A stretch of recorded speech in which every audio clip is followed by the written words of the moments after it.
Yes, a very warm welcome to this event. We are together celebrating International Women's Day 2022. And to mark the beginning of the event, I request Aarti Yadav, who is the coordinator of this event, to play the national anthem of Ethiopia, followed by India, to mark the respect. Thank you so much. Aarti, you can start.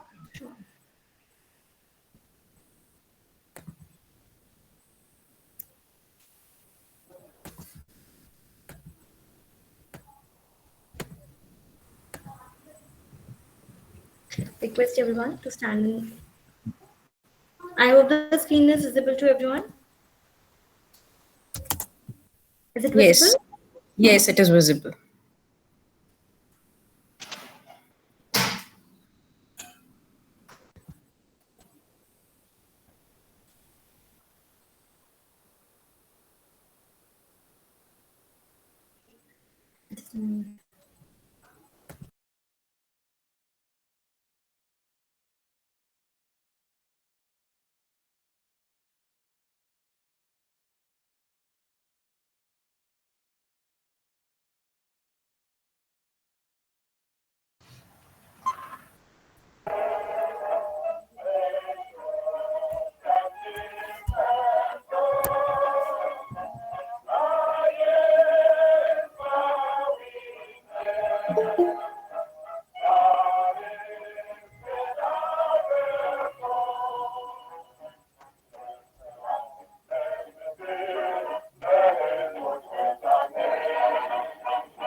Thank you, everyone.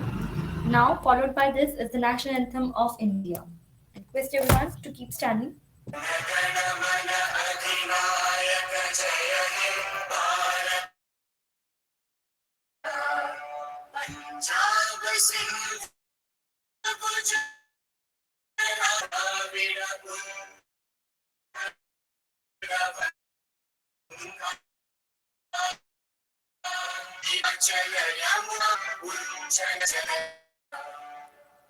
शुभ नामे जागे तब शुभ आशीष मांगे गाहे तब जय गाथा जन गण मंगलदायक जय हे भारत भाग्य विधाता जय हे जय हे जय हे जय जय जय जय हे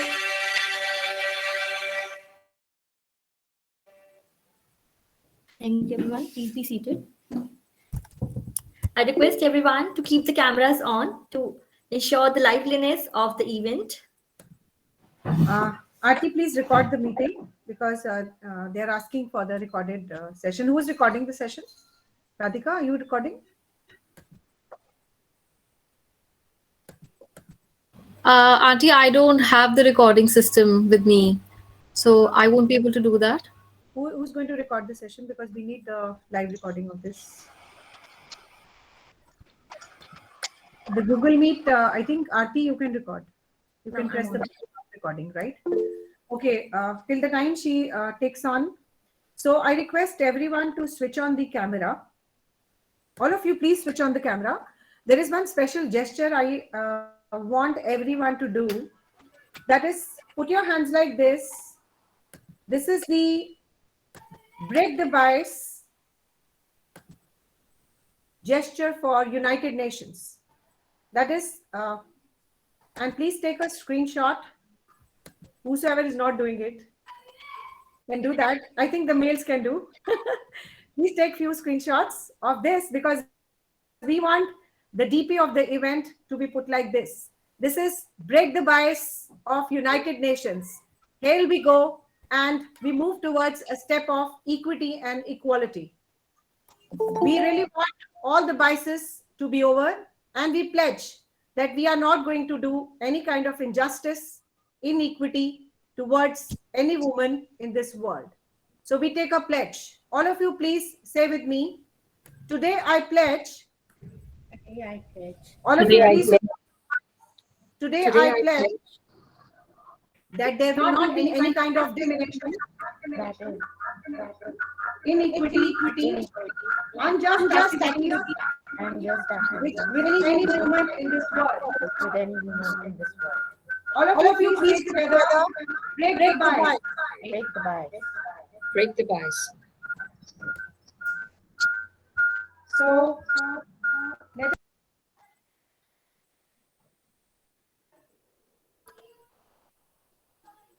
Ma'am, you're on mute. So to mark the event, let me just give you some insights about the Debre Tabor University, that is DTU. First of all, my heartfelt thanks to the university for having an international tie-up with Pslam Educational Trust. We are really indebted. Thank you very much for all the deans and directors who are a part of this event. Let me give you some introduction about DTU. DTU was established in the year 2008 on 126 hectare of land in the eastern part town of Debre Tabor. Its foundation stone was laid by Edis Legin, the Prime Minister, Deputy Prime Minister, and Depe Kenon, Vice President of Amra Regional State, and the current Prime Minister, Deputy Prime Minister of Ethiopia.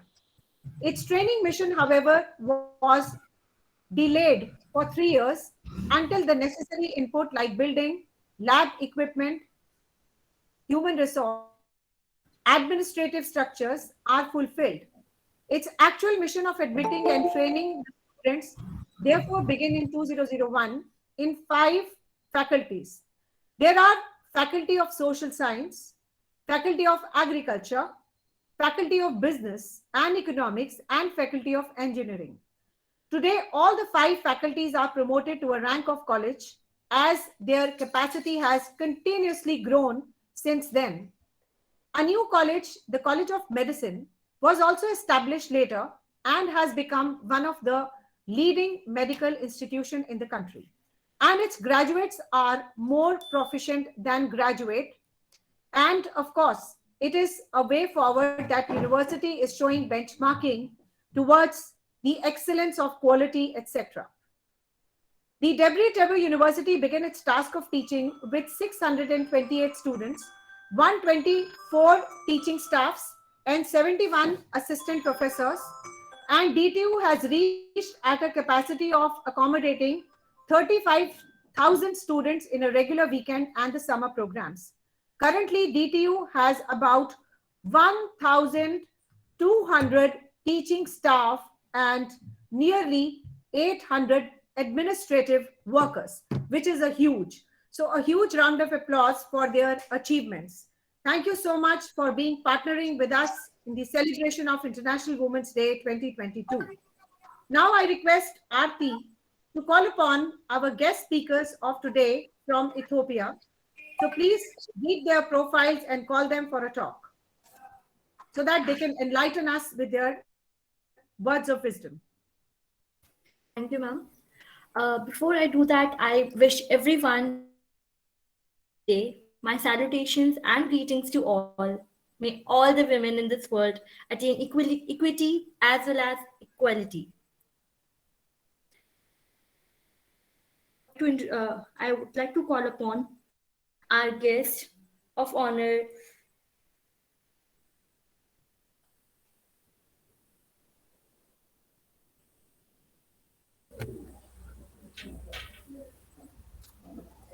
Mm,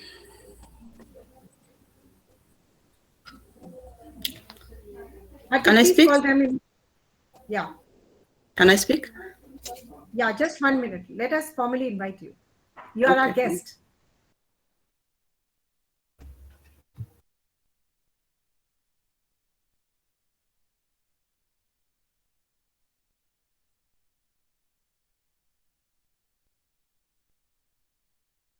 Kindly excuse the interruption. May I please request Dr. Firewort to come upon the stage? Ms. Firewort has done PhD in Economy in Indian Agriculture Research Institute from New Delhi, India. She has done MSc from Havasa University, Ethiopia. She has done BSc in Horticulture from Makerere University, Ethiopia. She has done several short-term trainings, including China Aid short-term training, university governance, and Ethiopia. She has a wide employment history, including Delia University as assistant professor as well as lecturer.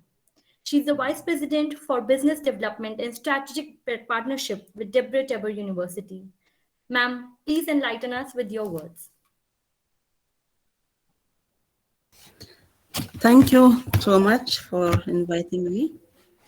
Uh, Excellencies, distinguished representatives, esteemed panelists, beautiful ladies, good afternoon to all of you. On behalf of Debre Tabor University, it gives me a great pleasure and privilege for me to welcome you all to our joint celebration of International Women's Days of 2022 between Debre Tabor University and Pslam Educational Trust in India. It is well experienced to most of us. We are celebrating the 2022 Women's Days with a theme, Gender Equality Today for Sustainable Tomorrow, which aims to recognize women who are working to build a more sustainable future. Every year, International Women's Day is celebrating on March 8th across the world. It is a day when everyone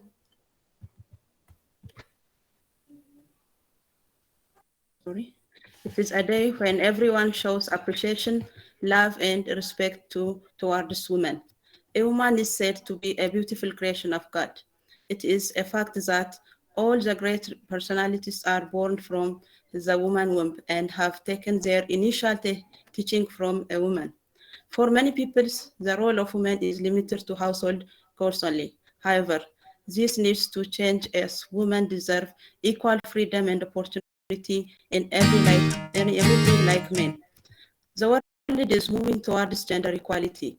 It is moving towards a balance between both men and women. International Women's Day is all about feeling self-worth and achieving the goal as per the potential. Women's equal participation and benefits allow us economies to grow faster, lift people out of poverty, opening the pathway further towards sustainable development. Our success in achieving sustainable development goal will depend on the strength of our cooperation, partnership with government, civil and private sector, agency, and between each other, men and women are essential. Excellencies, distinguished speaking. And finally, we have to highlight timely and sex disregard data is very crucial for policy making. Today, we are here to discuss how to build equal partnership between women and men for the benefits of all of us. In this context, I would say that women have an important but often less acknowledged role and responsibilities. On this International Women's Day, let us rejuvenate our effort for better world, realizing the equal as the Debre Tabor University, we celebrate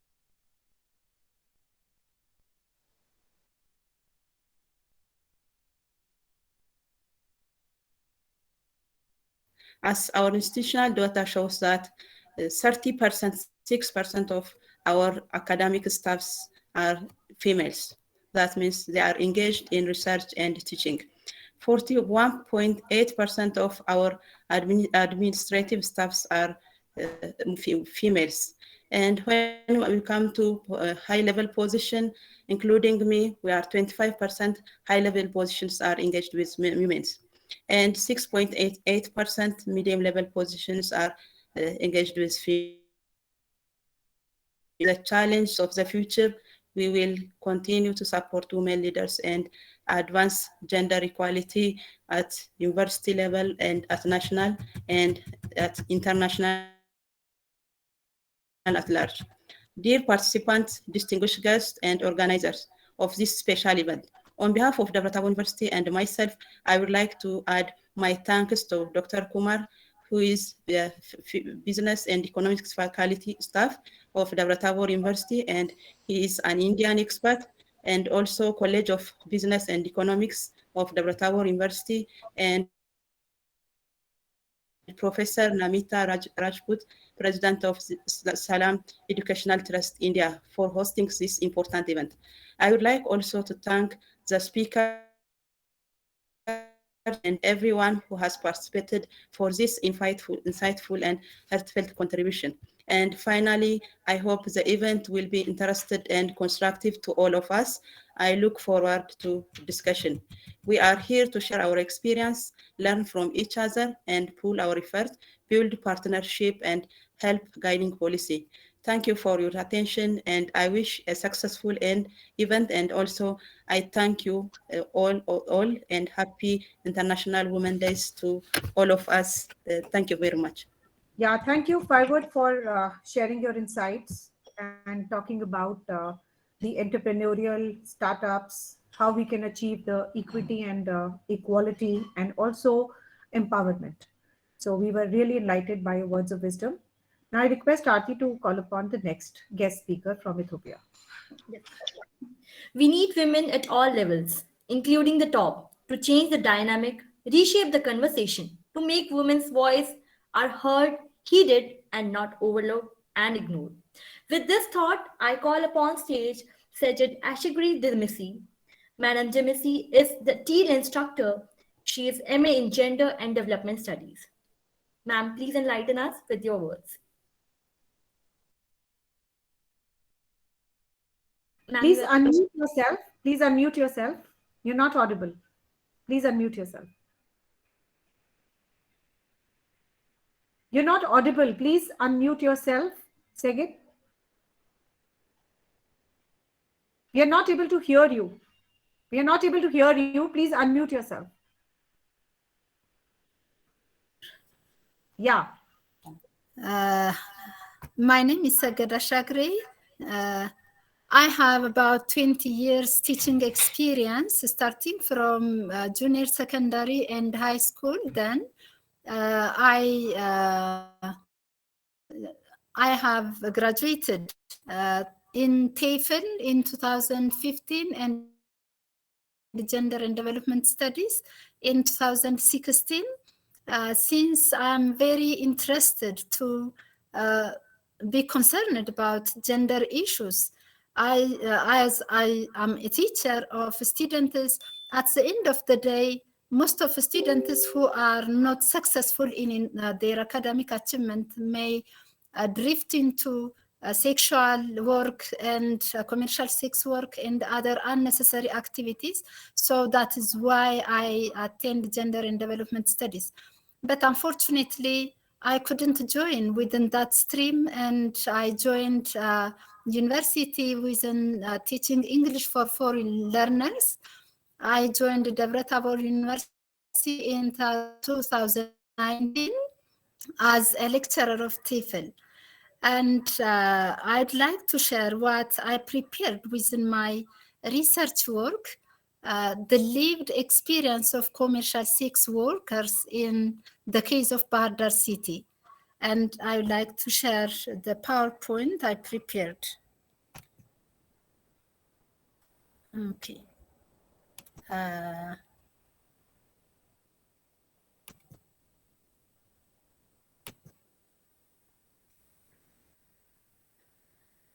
Okay, let me present orally since I couldn't get the... Okay, when I conducted the research on the lived experience of commercial sex workers, most of the females, women and girls drift into the stream because of lack of financial income that support their life. When they divorce from their marriage and their parents separate because of different reasons and because of days of their parents, they become helpless and they join the stream as commercial sex workers. Okay, as you have seen here, the first reason how the participants in my research drift or join into the commercial sex work is lack of access to education. Most of illiterates, they migrate from rural area toward the city and unfortunately they join the stream. The other one is underhanded by stereotype and other individuals. They conceal their body and survive having income for their life, and parent stays, as I mentioned earlier, orphanage may lead them towards commercial sex work, and parent separation or breakdown that leads them even after marriage. Some women, when they get divorced from their husband, they are drift into commercial sex work to upbring their children and to manage their livelihood requirements. And some little ladies, they join this stream because of family conflict. When they have any disagreement within their family, unknowingly they join. And due to early marriage, it is a widespread experience within the Ethiopian ladies, since about 85% of the population is rural population. They join the stream.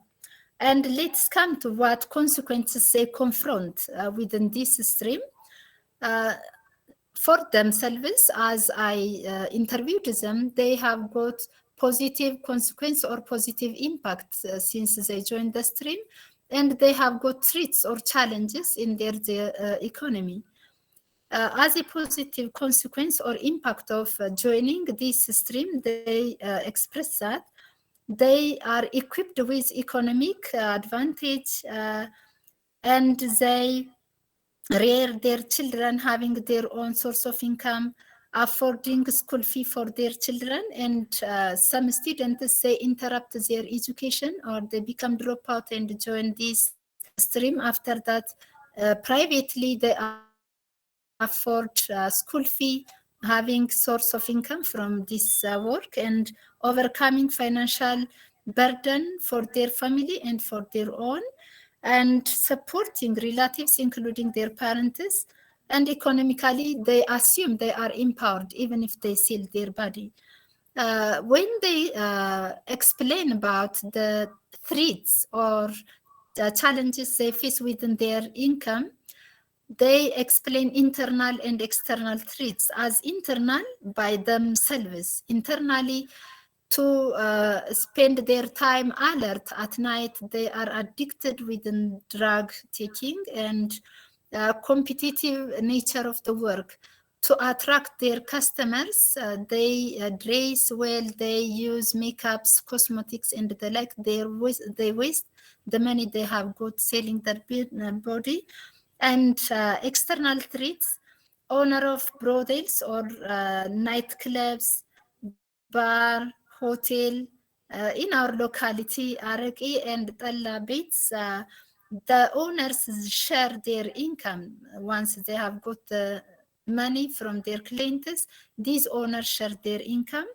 And theft and denial of their clients or the payment they have got from their clients, and they spend the money they gained from commercial sex work for house rent and the like. So the other one, negative consequences they experienced on their work is the first one, they suffer from psychosocial experiences, health-related consequences and challenges with their clients.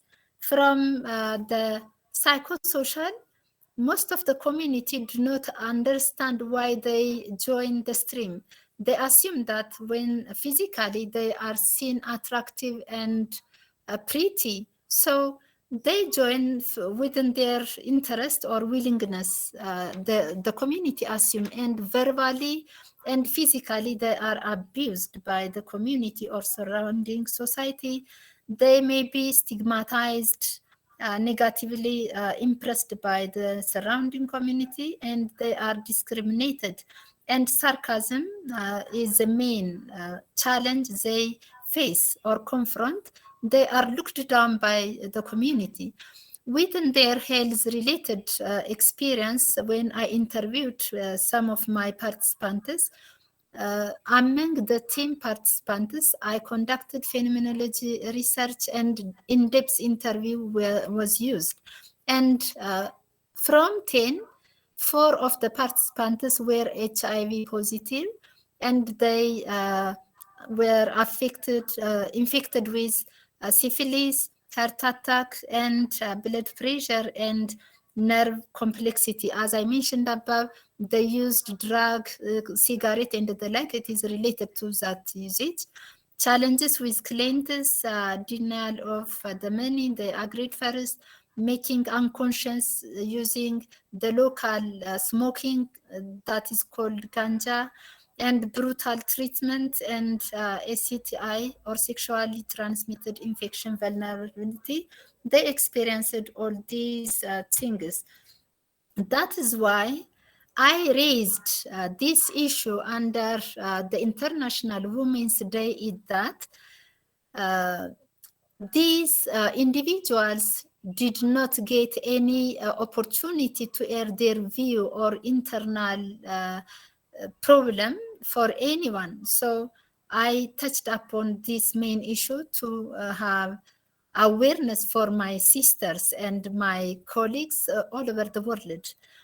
As a coping mechanism, these ladies and commercial sex workers used the first one, uncover or conceal their work and status. The other one, when they depressed and feel hopeless, they smoke cigarette to forget their agony. And to some extent, they cooperate with their workmates, means they work like themselves who join commercial sex work. And even if it is a very devastating life, leading their life in commercial sex work, they said that they tolerate everything against clients' bad behavior, and they use negotiation with their clients for their survival. At the end of the day, what they said, we have a plan for our future life. Some of them said, we save money, and at the end, if possible, we try to have groceries, laundry room, and the like, and we try to detach from this worst life choice. Generally, sex work may be their only viable means of generating income in the face of high unemployment country like Ethiopia. But we are very fortunate since we are found in a government and work, and we can manage our life having our own source of income, and the way we can air our feelings. So lastly, I would like, let's air their view to stop selling their body and let them or lead them join productive workers. I hope we stand and work together hand in hand to bring equality and equity, empower distribution and resource management to redress these needy and unseen individuals who are suffering a lot. Having this in relation to their sufferings, particularly with commercial sex workers, not only this, within the working stream, I didn't touch upon the points in relation to Debre Tabor University, since my representative, Dr. Freyot, addressed everything which is experienced in the university.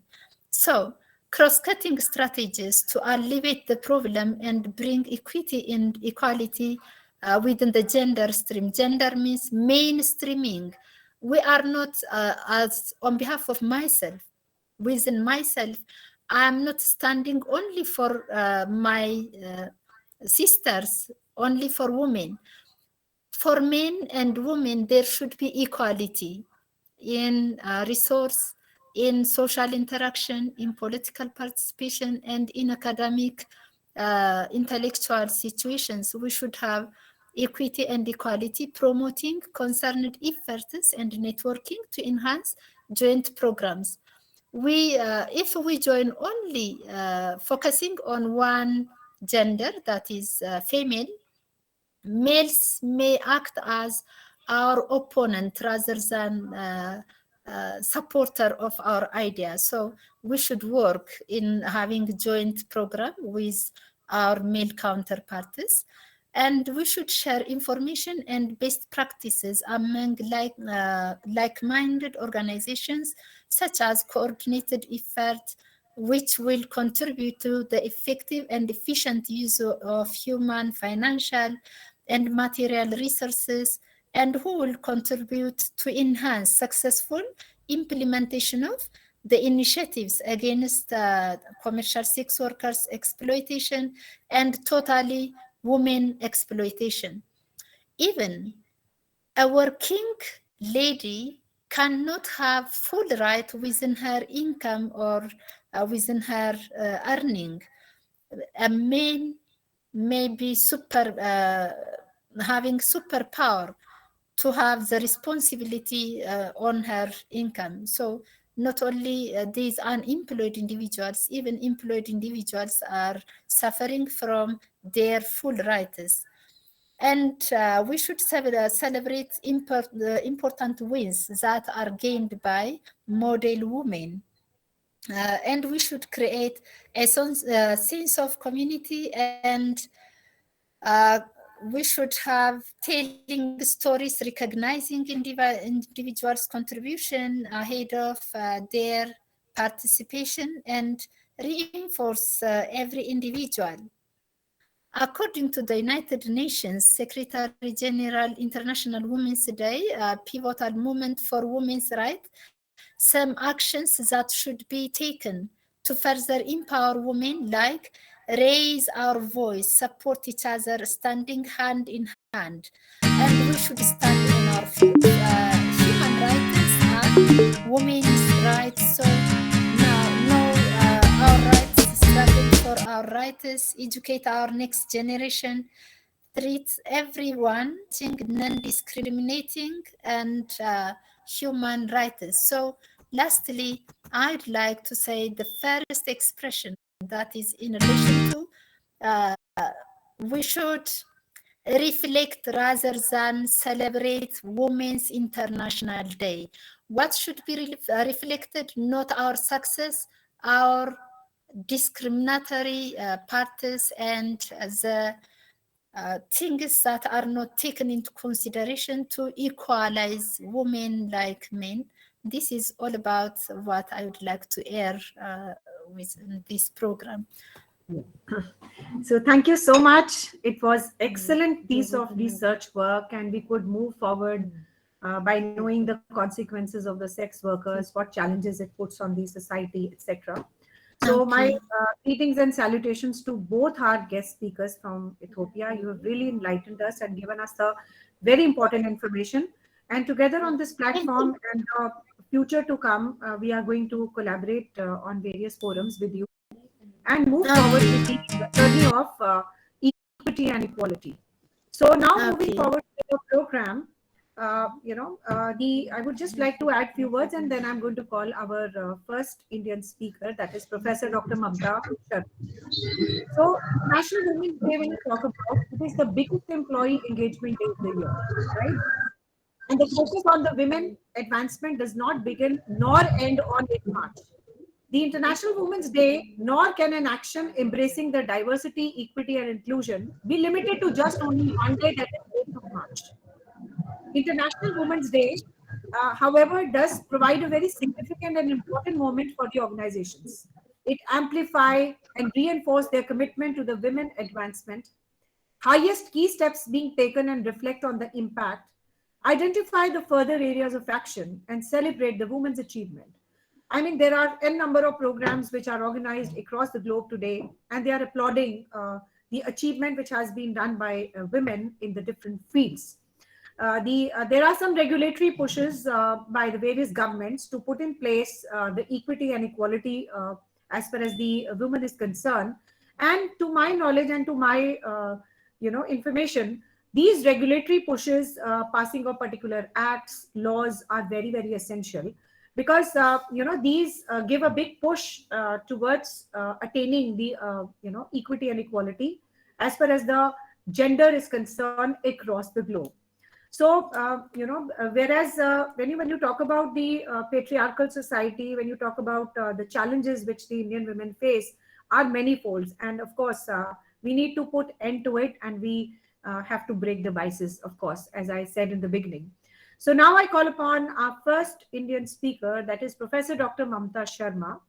She is a principal in a constituent college of University of Delhi, that is Aditi Mahavidyalaya, which is a rural college, and she's doing an excellent job as far as the rural development is concerned, as far as the women empowerment is concerned, as far as the gender sensitization is concerned. She's teaching in Delhi University for about 3 decades, and almost like 22 years in Kirodimal College, and she's a principal for last 5 years and 11 months. She's doing a lot of good research work, and has been a principal investigator in many of the research projects. And she has a lot of patents and copyrights to her credit. There are a lot of people who are doing research under her able guidance. She's a author of number of very good books. She's being awarded so many awards, international and national. She's a chairperson of many faculty development programs, especially when you talk about the new education policy in India, and has done many good short-term courses from esteemed universities across the globe. So I call upon Professor Dr. Mamta Sharma to share her words of wisdom to celebrate International Women's Day, 8 March 2022. So on to Professor Mamta Sharma. We're looking forward for your views. Thank you. Am I audible? Yeah, you're audible, but please switch on your video. Video I cannot, because I'm on the mobile data, because I'm traveling right now. So I'll just speak, and then maybe at a later stage I'll share my video, because you can see that I'll just switch it on. I'm traveling actually. Okay. Still, you So are looking. thank you, Professor Namita. Thank you, Professor Namita. And greetings to all of you on the International Women's Day 2022.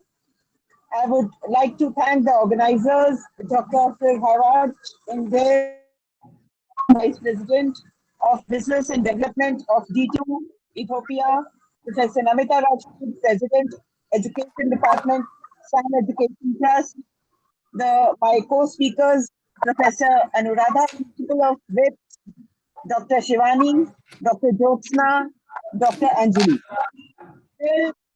The world commemorates the Women's Day today under the hashtag, as has already been mentioned, Break the Bias. As the word celebrates, we take a look at the global day that has shaped the society by highlighting the issues that have affected the woman for many years. International Women's Day, celebrated annually on March 8th, is a day that commemorates the social, political, and economic achievements of the woman. Women in different parts of the world use this day to come together to celebrate one another, rally of equal treatment. And the theme of International Women's Day 2022 is gender equality today for sustainable development. This year's campaign is represented by the Break the Bias hashtag and calls on people to work towards the word which is equitable, inclusive, and free from bias and discrimination, so the playing field is leveled for the women to move forward. Well, the theme of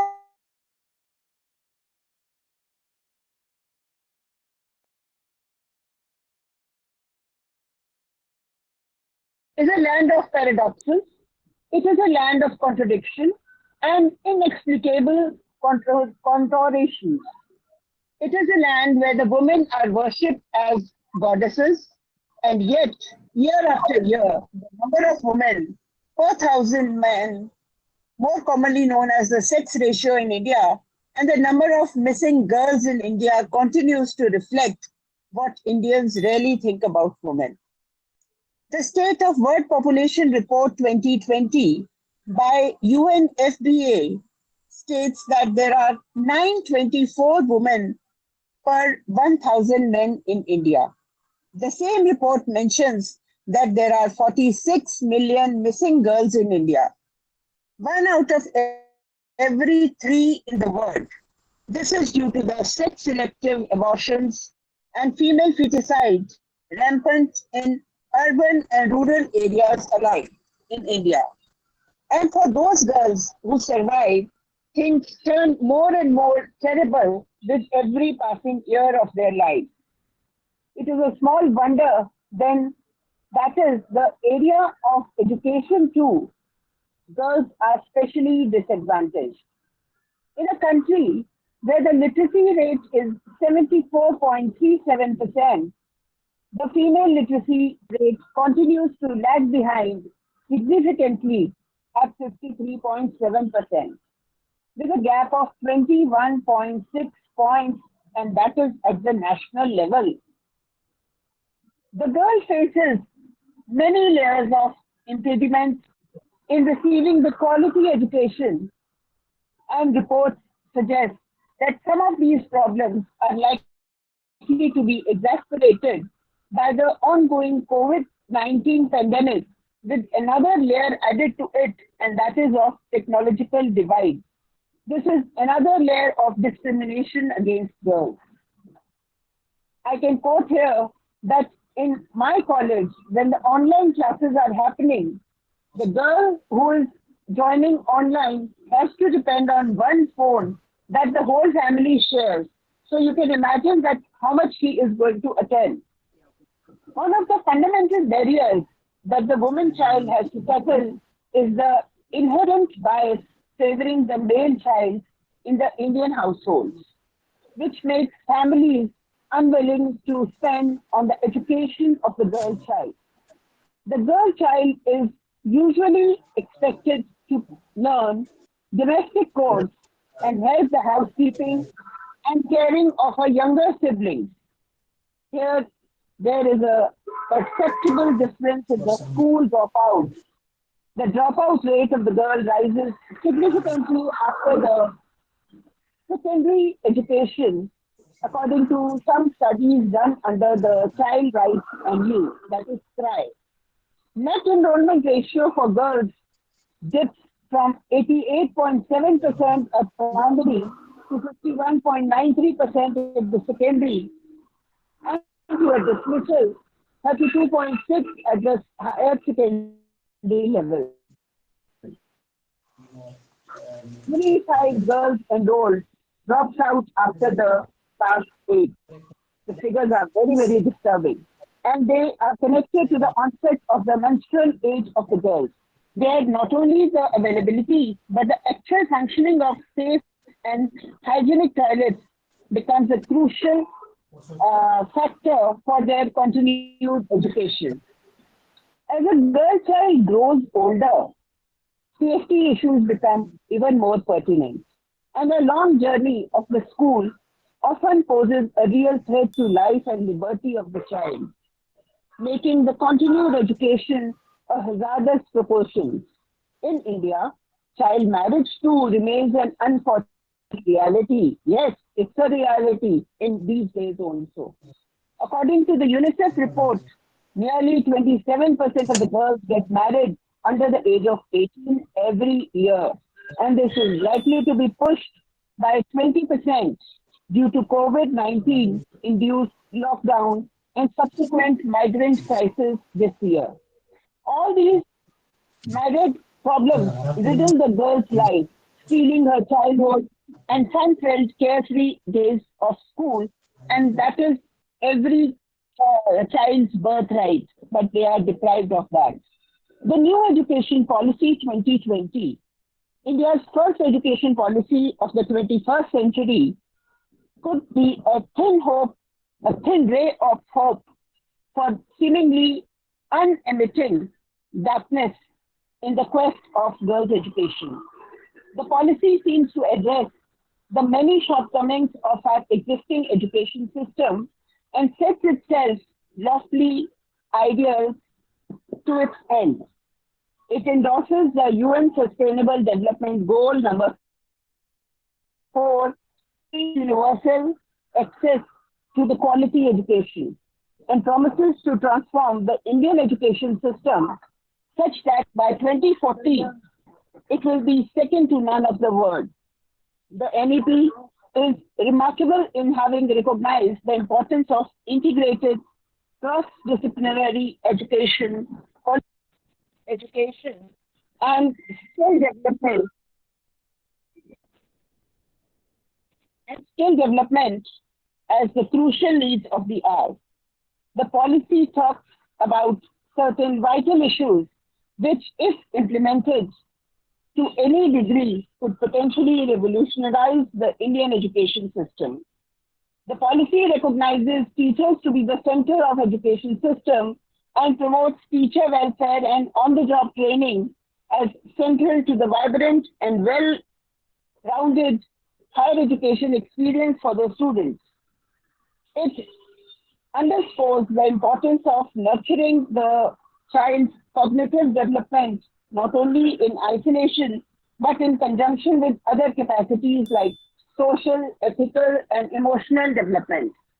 The policy aims to shift the lens of education such that it is rooted firmly in the traditional and profoundly varied knowledge and cultural heritage of India. To the end, it has been recommended that the medium of instruction in schools and colleges be made in the local vernacular language of the region till class 5, but preferably till 8th class, grade 8. This decision is also in keeping with the research results that demonstrate that children absorb more in their mother tongue. It is a brave and commendable stance to take, particularly at a time where the increased Anglicization of thought and culture seems to be a very global norm. The government must be applauded for this nuanced move, not only towards improving learning outcomes, but also in its effort to revitalize the Indian knowledge, languages, and traditions that may be at a risk of getting lost forever in this intensely homogenizing world.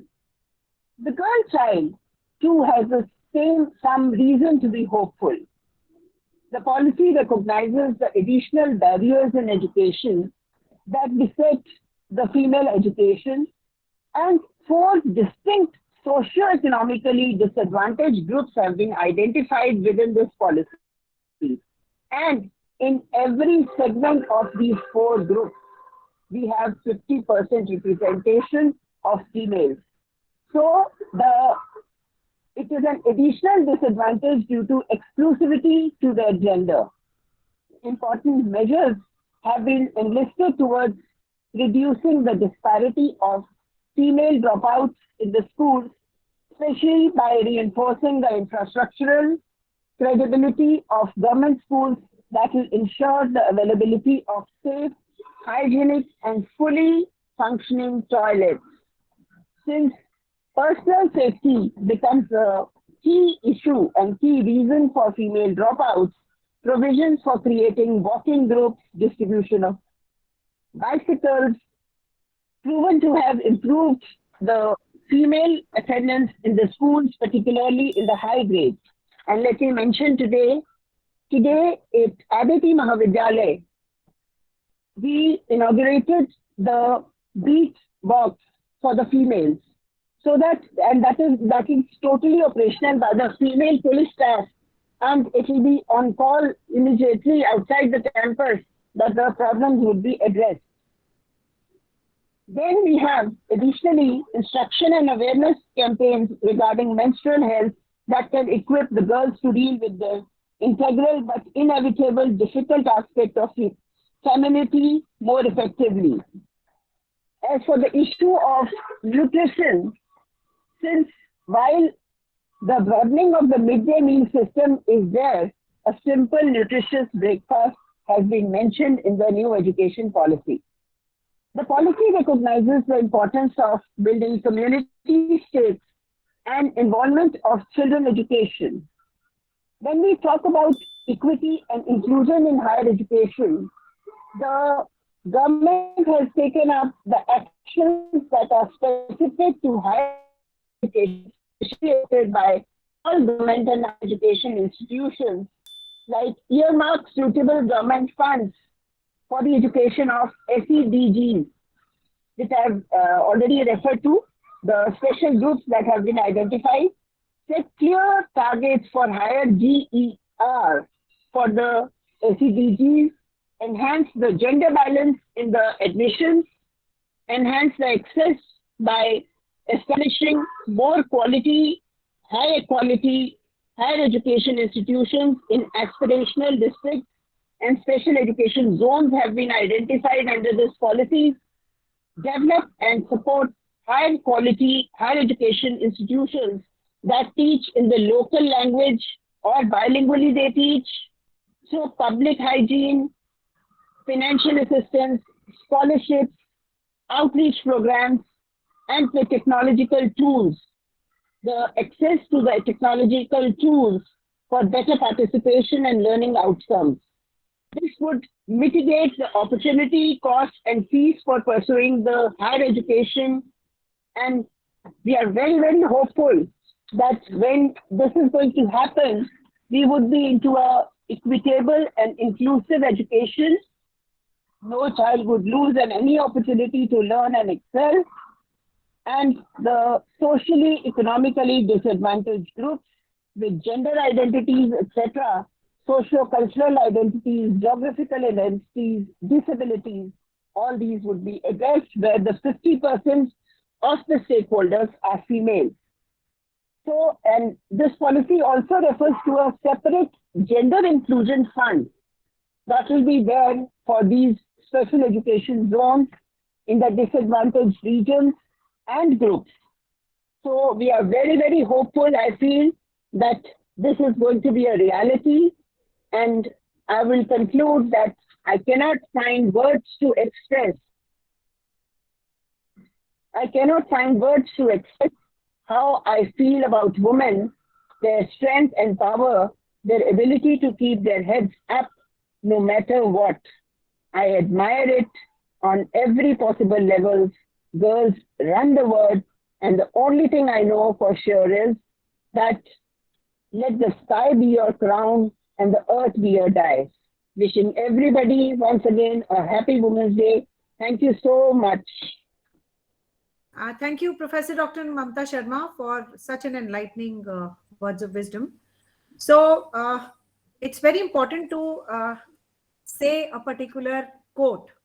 It's very hard to be a woman.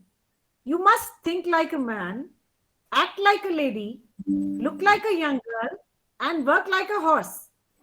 So, this is the difficulty of being a woman. So on this note, I call upon now Professor Dr. Shivani Varmani, who's an associate professor in biomedical sciences from Bhaskaracharya College of Applied Sciences, University of Delhi, since 2005. She has more than 16 years of teaching and learning experience and the research experience. She obtained her master's in medical biotechnology from Department of Biotechnology, AIMS, that is All India Medical Sciences, and went to do her PhD in biochemistry from AIMS. During her PhD tenure, she went to a training program at a University of Hamburg, Germany. She is a recipient of many prestigious scholarships and fellowships, such as Jawaharlal Nehru Memorial Fellowship, AIMS Institute Fellowship, Lady Tata Memorial Fellowship, etc. And the list is very, very long. So, cutting short, I call upon Shivani Vermani to share her views, and I request all the dignitary speakers to be very, very brief as we are running short of time and we need to end the program by 6:30. So, please be very crisp, brief, and share your key points. Thank you so much. Shivani, you can start with your discourse. Can you hear me? Please. Yes. Yeah, yeah. Thank you, Professor Namita. I'm humbled by your introduction. So, if life is a rainbow, we are certainly the colors in it. And if life is dark, we are like candles in the wind. Happy Women's Day to all the awesome and gorgeous ladies who make this world a beautiful place by just being on it. So many flowers are needed to make a garland. Thousands of lamps are needed to decorate an arti. Thousands of drops are needed to make the sea. But a woman alone is enough to make the house and the world a paradise to live by. Warm greetings and regards to everyone present on this beautiful evening of International Women's Day. I take this opportunity to thank Sam and Professor Namita Rajput and all the organizers from the Partnering Institute and all the esteemed speakers over here for giving me this opportunity to speak up what I feel. Speaking about the life of a woman and multitasking, we can see her in varied pivotal roles possible. Since I'm a teacher, let me cite an example and a life of a female teacher who is not only a mother to her children, tries to give her all virtues and build the character of her children, but almost a mother to every student she teaches. She not only gives her conceptual knowledge, but takes utmost care to ignite the young minds and build character who can go on to build nation. First thing she does is she reaches on time for her teaching after sending her children in time to their study places, workplaces, as she wants them to be very disciplined and punctual. She knows that the discipline is the first virtue she should teach her children and students. As to get success and be happy in your life, to be disciplined is utmost important, also emphasized in the first Patanjali Yoga Sutra, Atha Yoga Anushasanam, which literally means now the discipline of yoga began. Yoga is not just exercise, it is the way of life. Speaking not only of teachers, we have women leading in all spheres of life as entrepreneurs, doctors, engineers, administrators, actresses, models, scientists, and even as defense personnels. Women are representing the country nationally and internationally in almost all fields, whether it's sports, business, or fashion. Speaking about the lady living in the rural part, they're also pretty good at multitasking. She does all the household chores, helps her better half in the field or pottery or even work in cottage industry, takes care of her children and family too. Woman has taken up important role in the development of any nation. Swami Vivekananda ji rightly stated, there is no chance for the welfare of the world unless the condition of the woman is improved. It is not possible for a bird to fly on one wing. He realized and emphasized that life is not possible without a woman. Taking pain of childbearing and giving birth and brings joy to the family, taking all the toll on herself most happily. The beautiful, multifaceted, and multitasking role is exemplified by 10 hands and 9 forms of Goddess Durga. She is simple as Sita, humble as Lakshmi, and bold as Kali. Oldest scriptures, Rig Veda, too narrated, high of woman. Women are as Grehe Lakshmi, fortune of goddess. I would like to end my speech with a beautiful poem I came across in my mother language, Hindi. नारी ईश्वर का चमत्कार, नारी सरस्वती का रूप हो तुम, नारी लक्ष्मी का स्वरूप हो तुम, बढ़ जाए जब अत्याचारी, नारी दुर्गा काली का रूप हो तुम, नारी खुशियों का संसार हो तुम, नारी प्रेम का आगाज हो तुम, जो घर आंगन को रोशन करे, नारी सूरज की सुनहरी किरण हो तुम, नारी ममता का सम्मान हो तुम, नारी संस्कारों की जान हो तुम, स्नेह प्यार और त्याग की नारी इकलौती पहचान हो तुम। नारी कभी कोमल फूल गुलाब हो तुम, नारी कभी शक्ति का अवतार हो तुम तेरे रूप अनेक, नारी ईश्वर का चमत्कार हो तुम। I have tried to translate this masterpiece in English so that all my friends and colleagues can understand. Woman is miracle of God. You are the form of goddess Saraswati, the goddess of wisdom and knowledge. You are embodiment of goddess Lakshmi, the goddess of prosperity. When the evil deeds and spirit increases in this world, you take the form of goddess Kali. You are the word of happiness. You are center of love. You are the golden ray of sun that illuminates the home and the world. You nurture the child with love and care. Your affection, unconditional love, sacrifice, and untiring efforts for your family is indispensable and most appreciated. Sometimes you're as soft as flower, other times you're as embodiment of power, that is Shakti. You are at your best in different forms. Woman, you are simply a miracle of God. Thank you very much. With love, affection, and dedication to my mother, the most beautiful, affectionate, and talented woman I have ever known, I rest my speech. Earlier, I thought, being a scientist, I should speak about women and science, but then I thought, let me make a humble philosophical effort to remind you all of not so easy but yet powerful journey and role of a woman. Last but not the least, I would like to leave you all with a powerful verse from Manusmriti, a Vedic scripture. Yatra naryastu pujyante ramante tatra devata, which means where women are honored, divinity blossom, and where women are dishonored, all actions, no matter how noble, remains unfruitful. Thank you very much for your patient listening. Yeah. Shivani, I must applaud you for such a wonderful speech Thank you, sir. and in such simple words. And nutshell, the meaning of her speech is that women is everything. Women is everything. So now I call upon Aarti to call the rest of the speakers, and please limit your time to 2 to 3 minutes only. Thank you so much. Aarti, please take over. Thank you, ma'am. Thank you to all the speakers for such beautiful words, such valuable insights and perspectives. This reminds me of something. There is no tool better for development, more effective for development than empowerment of women. With this thought, I call upon stage Ms. Aishwarya Katyal.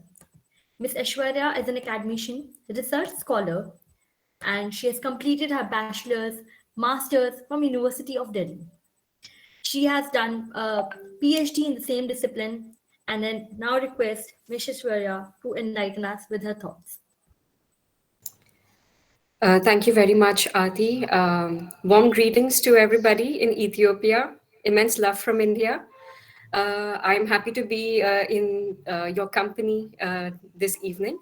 And I will be talking on um, trans women in contemporary world, overcoming roadblocks and inclusion. So, why, you may ask, we should talk about trans women today? It's Women's Day, International Women's Day. And why is it that we have to talk about them? Agree or not, but they are one of us, trans women. These are the women that were not born into a woman's body, but are women by their very spirit. They are migrants into the herd identity of women because they feel like a woman, even though their gender markers may tell otherwise.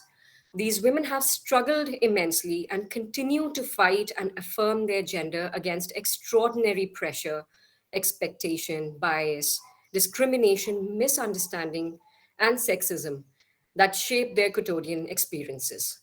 It is the exclusion of trans women from the category of women in general that makes their struggle tougher and invalidates the entire purpose of living as a woman. Not just in our country, but in the world in general, there's still a long way to go for trans people to have the same rights as everyone else. And it was recently in the studies that it was suggested that these women, trans women, they're 6 times more vulnerable than cis women. Cis women are women, who have there's no discrepancy in what sex is assigned to them at birth and how they identify. So trans women are, they may be born into a man's body, but they feel like a woman on the inside. Across the lived experiences, transgender people have a much harder time than cisgender people in meeting their basic needs. Take, for instance, 67% of unhoused transgender youth report that they were forced out or ran away from home as a result of their gender identity. And 1/4 of transgender people report experiencing housing discrimination when seeking a place to live. So, something as simple as living is so difficult for such women, trans women, and 49% of transgender people do not progress beyond high school compared to 39% of cisgender people. And the ordeal does not end here. This discrimination and their stigmatized identity, it actually affects their overall existence, and it permeates into different spheres. And transgender people these days are emerging from the margins to fight for an equal place in society, but things are still difficult for them. New policies and, of course, trans activism and their supporters are pushing for changes in schools, hospitals, workplaces, prisons, and the military. And, but there's still a long way to go.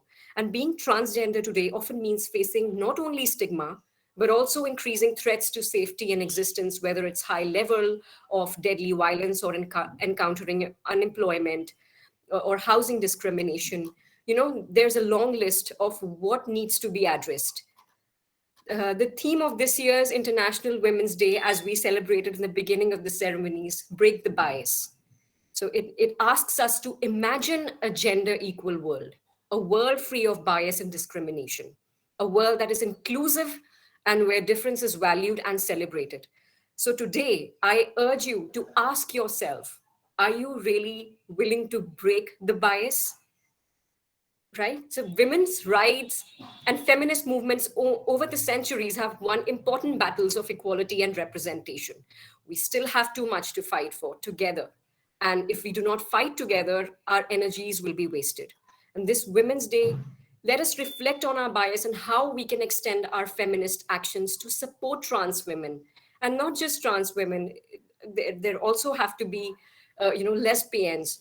There also have to be gender non-binary people, two spirits, people who identify as male and females both. Yes, so as put by, in the words of Karen Price, courageous feminism means no woman must be left behind, and that means trans women too.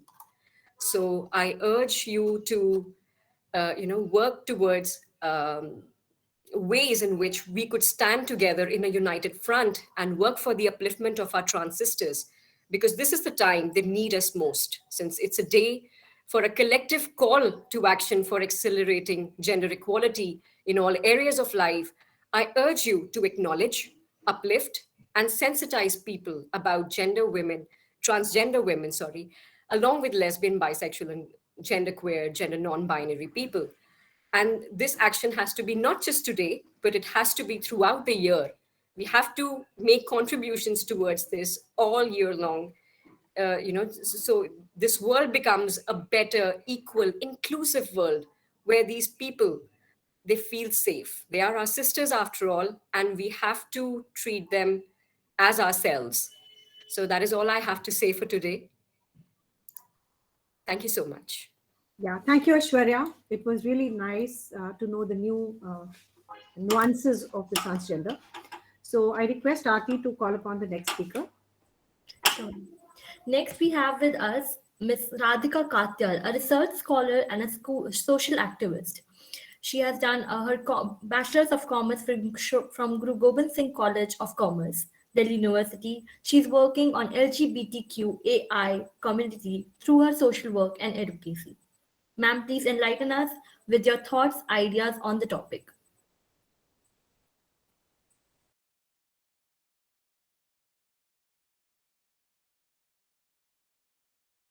Please unmute yourself, Radhika. You're not audible. Please unmute yourself. Yeah, good evening, everyone. It's an honor to be amongst all you wonderful ladies. And thank you, Divya. And today I'm going to be talking about powerful women in the so called man's world, some stories of inspiration. I'm going to begin with a quote from Mark Shelley. It says, I do not wish for women to have power over men, but over themselves. Gone are the days when women were considered to be good for household chores and caregiving only.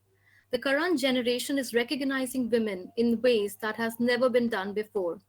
These eminent women have broken the glass ceilings. They have pushed the frontiers of women leadership and have paved the path for other women and girls to follow suit. From their stance, they have shown that when a woman's voice is heard, when she participates in decision making, and when she exercises leadership, she brings in something unique, something special, and something of high quality. Celebrating women in the entrepreneurial ecosystem. Today, I'm going to be talking about one such great woman entrepreneur of our times, that is Indira Nui.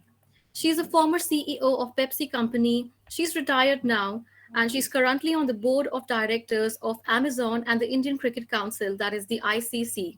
But during her tenure in the Pepsi Company, the Pepsi's net worth multiplied 80 times. Forbes magazine ranked her from 2008 to 2017 list of the world's most powerful women. And she was also one of the best CEOs in the world.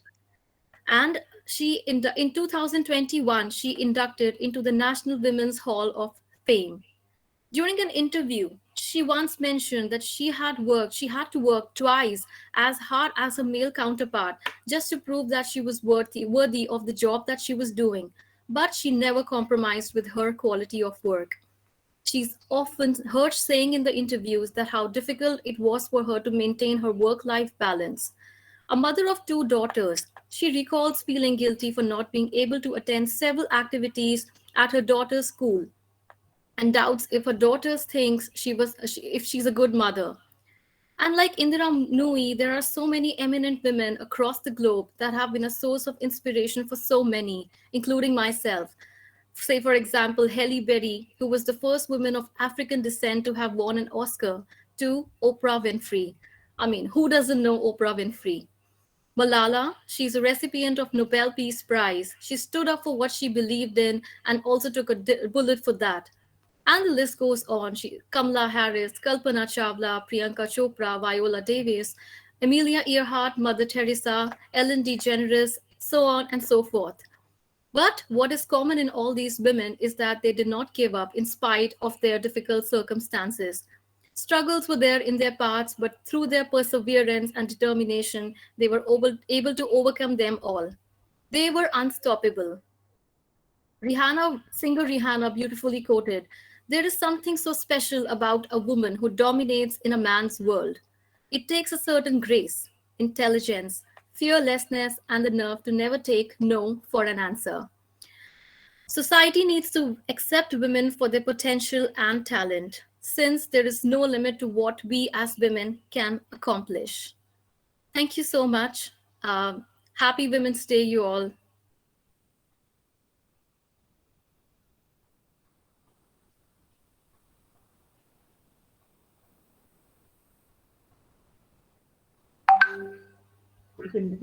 Thank you, Radhika, for sharing your views. Now, my friend Anuradha, Professor Dr. Anuradha Jain has joined. So I welcome her on this dais and I request her to share her views on the International Women's Day 2022. So she's a professor and dean and director and principal of Vivekananda Institute of Professional Studies. And she has been doing a lot of activities in terms of research, excellent profile. She's an academician, researcher, and has been doing a lot of work in accreditation of the Higher Education Institute. And she's a consultant for the gender audits and doing a lot of gender sensitization activities. So I call upon, as we're running short of time, to ask her to share her views on the same. So we welcome you, Anuradha. You can start your discourse now. Yeah, thank you so much, ma'am. First of all, happy Women's Day to all the beautiful ladies present here. And thank you, Professor Namita Rajput, for giving me this opportunity to be the part of this great event. In fact, I missed the initial part because I was just traveling and there was some network issue. So, without wasting time, I come to the point and the topic which has been given to me on the sustainable development and the role of women. Okay, role of women is very, very important in sustainable development of any economy. And I would say that there is no sustainable development without the women empowerment, without, the important role that women play. Sustainable development depends on an equitable distribution of resources for today and for the future. And it cannot be achieved without gender equality. And women's empowerment is a key factor for achieving sustainable economic growth, social development, and environmental sustainability.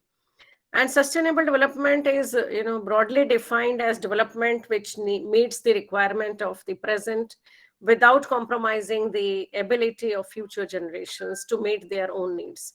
So, sustainable development should be a key principle of all the policies and action which are broadly, designed to create a society which is based on freedom, democracy, and respect for fundamental rights, fostering equality of opportunity and solidarity within and between generations.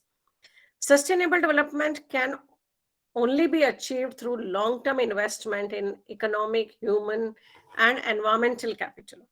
And at present, the female half of the world's human capital is undervalued and underutilized the world over.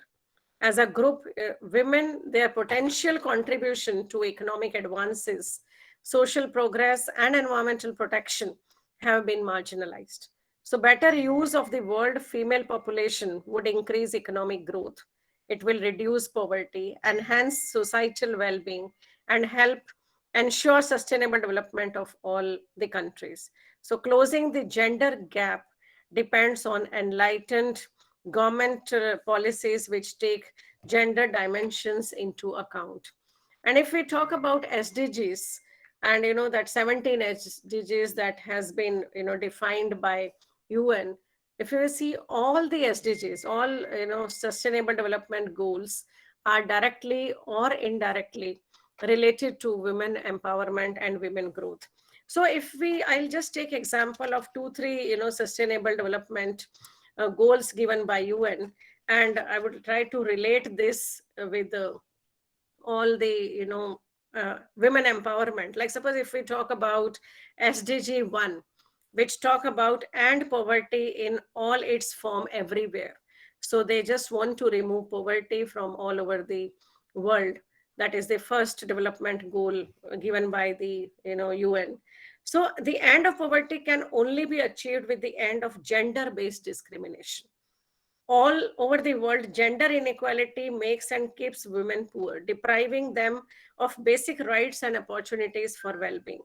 So women make significant contribution every day from bringing an income to her household as an employed wage earner, or to creating job as an entrepreneur, or by creating or taking care of her family and their elders. Now if she hopes to someday inherit family property, the law may deprive her of an equal share, or social convention may simply favor her male relatives or male partner. And poverty comes with many risks, like discrimination leaves women less resilient to this. And in an economic downturn, poor women are less likely to have savings and abilities to make up for lost income. So if we talk about achieving the SDG 1, it cannot be done without the upliftment of the women, or without the women empowerment. If we talk about SDG 2, that is end hunger, achieve food security, and improved nutrition, and promote sustainable agriculture.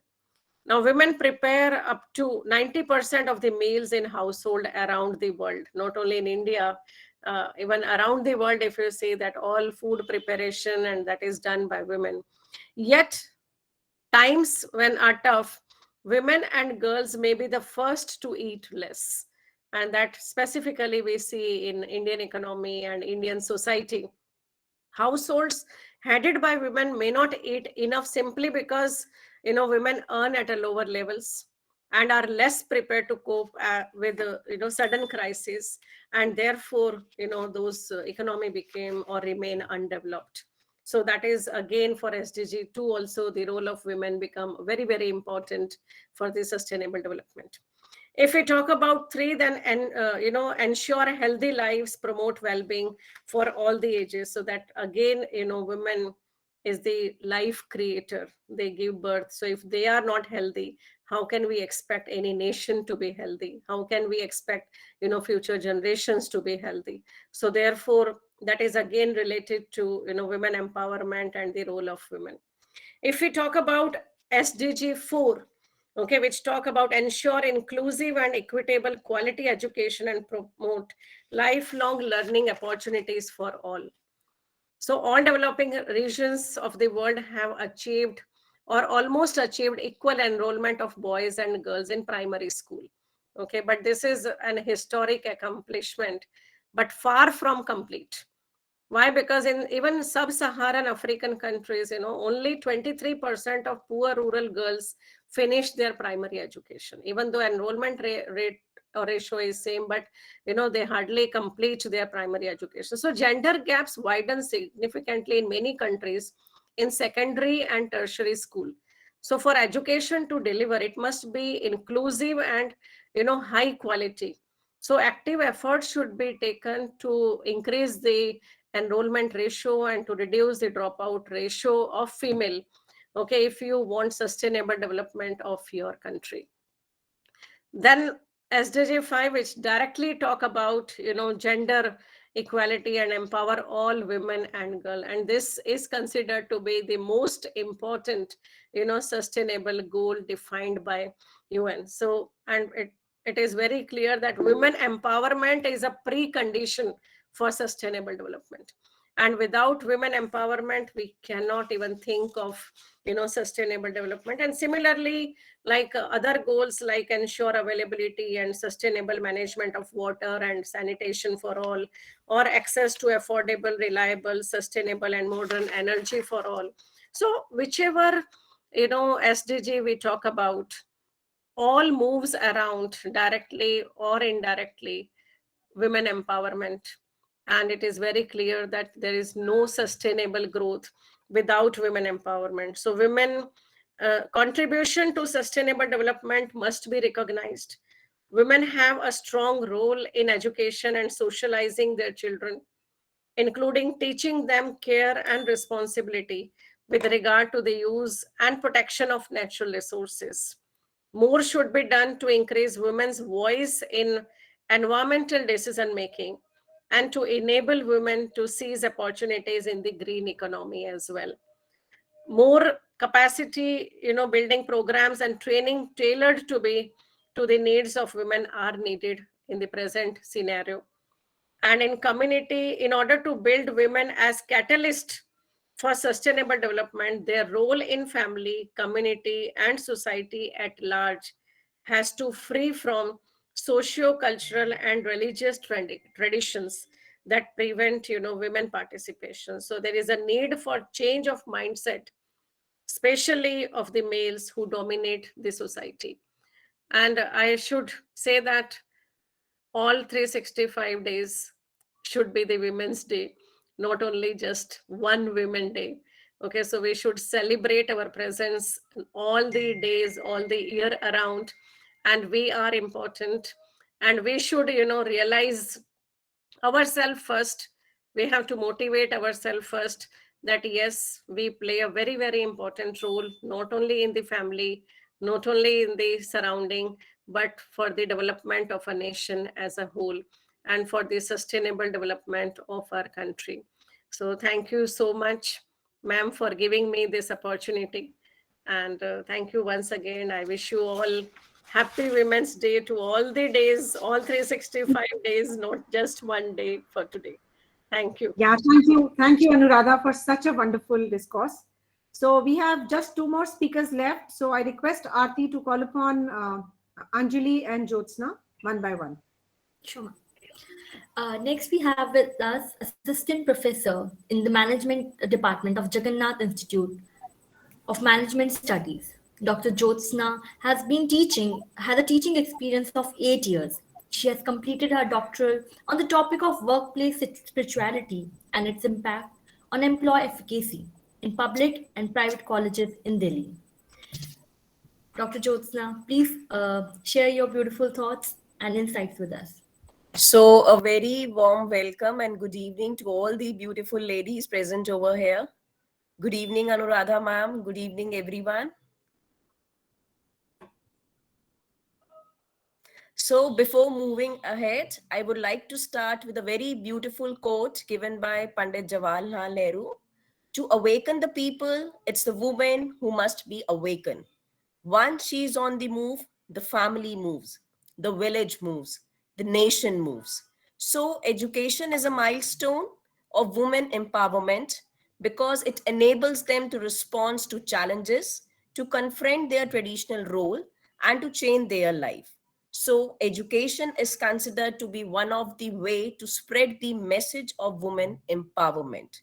So, education not only educate a person but also help her to realize that she is a vital part to the society. So, in order to conclude, I would like to say that a number of women in the corporate world has been steadily increasing. So, now in the 21st century, when women are coming out in each field, empowering them is truly very essential, very important. So, we cannot ignore the importance of women education in reference to women empowerment. Thank you so much. Thank you, everyone. Thank you, Jyotsna ma'am. That was beautiful and crisp, I would say. Uh-huh. A woman is the full circle. Within her is the power to create, nurture, and transform. With this thought, I call upon stage Miss Anjali Juneja. Miss Anjali has been attached with Pslam Education Trust since 2015. She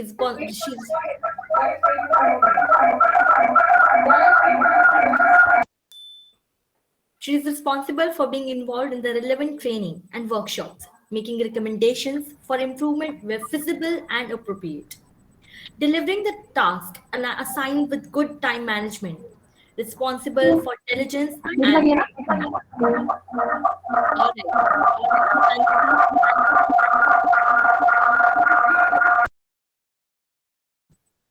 over to you, Miss Anjali. Good evening, everyone. Am I audible? Am I audible? Two gadgets are on. Yes, ma'am, your voice is echo. 1 minute.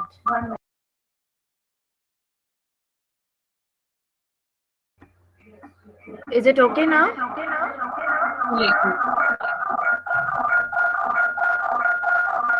I think there's some problem with the microphone. Which was one of your gadgets that you have? Sorry?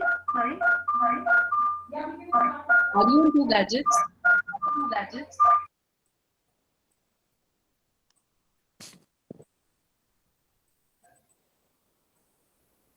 Can you hear me now? Now we can hear you, but there are two devices around you. You need to remove one. Just a minute.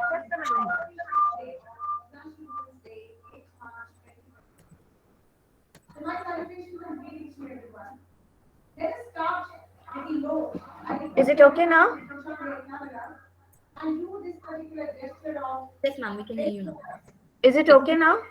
Professor Namita's mic is on. Probably somebody can mute.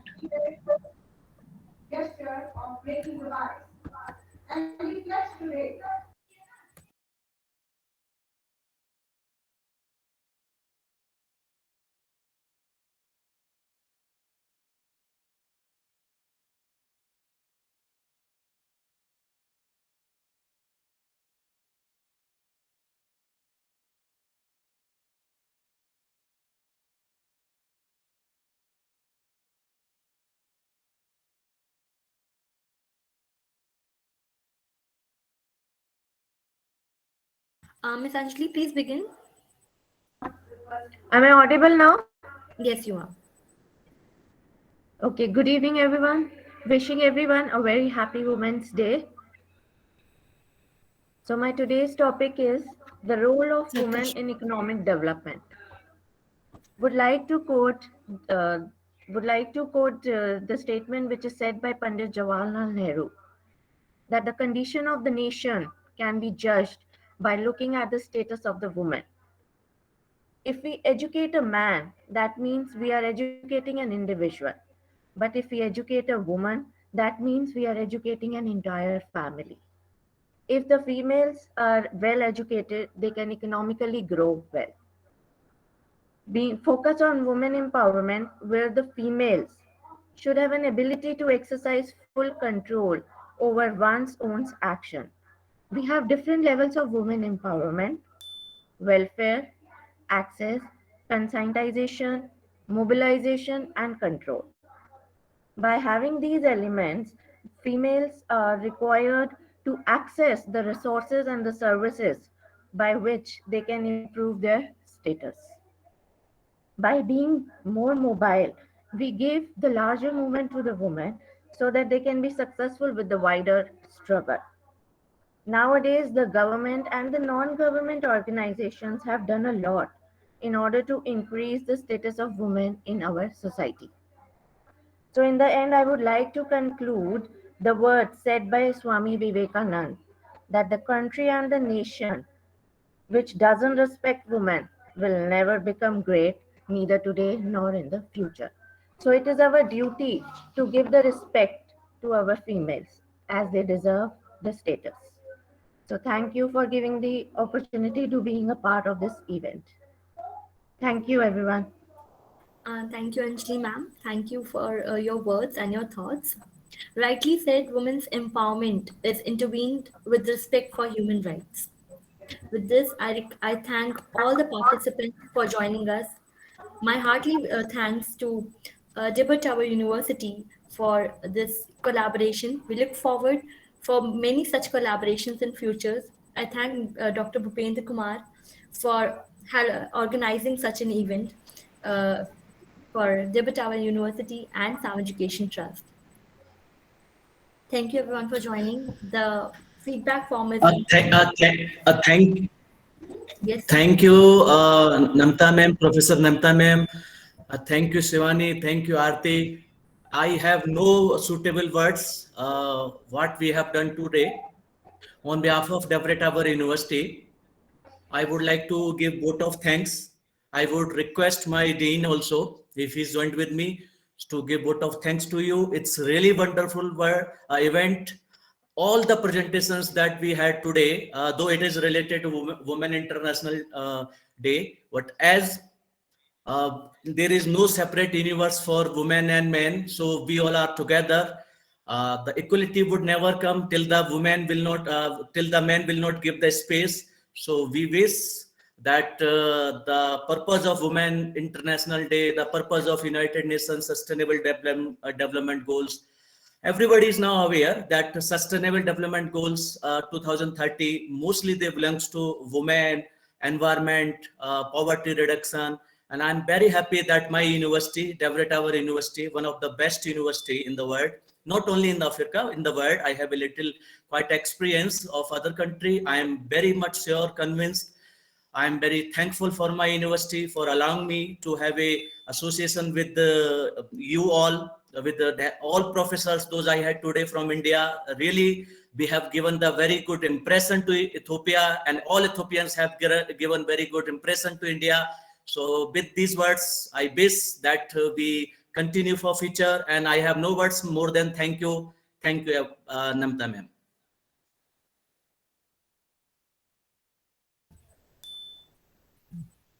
Thank you, everyone. If there's any question, the forum is open, and then we will close the event.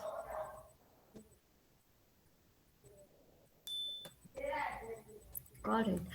Happy Women's Day to all the lovely human beings who took out time and shared their time with us and listened and cherished the views of dignitaries here. With this, I end the event. Thank you everyone for joining. Thank you, everyone.